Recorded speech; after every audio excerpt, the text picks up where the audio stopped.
Vous avez choisi de mettre un meuble d'angle dans votre cuisine, commencez par celui-ci.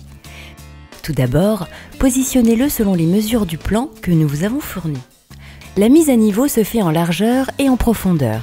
Il suffit de visser ou dévisser chaque pied pour monter ou descendre. Pour les pieds arrière, un trou permet de passer un tournevis cruciforme afin de monter ou descendre. Positionnez ensuite le meuble suivant selon le plan fourni et mettez-le à niveau en vissant ou dévissant les pieds.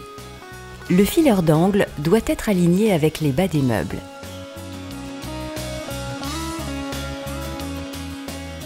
Vissez-le à l'aide des vis d'assemblage. Vérifiez une dernière fois l'alignement des deux meubles constituant l'angle. N'oubliez pas de détacher la baguette en PVC située à l'intérieur du meuble sous évier. Elle doit être collée à l'avant du meuble. Vous pouvez ensuite placer et aligner les meubles suivants. Mettez-les de niveau et vérifiez bien l'affleurement afin que tous les meubles soient exactement à la même hauteur. Fixez-les à l'aide de serre-joints, puis vissez la quincaillerie prévue. Certains meubles nécessitent des accès techniques. Reportez les mesures prises au mur et découpez le fond du meuble proprement avec une scie cloche du diamètre adapté. Les colonnes doivent être ajustées en hauteur et en profondeur.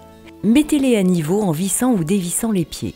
Vérifiez l'affleurement en façade, fixez-les à l'aide de serre-joints, puis vissez-les à l'aide de la quincaillerie prévue.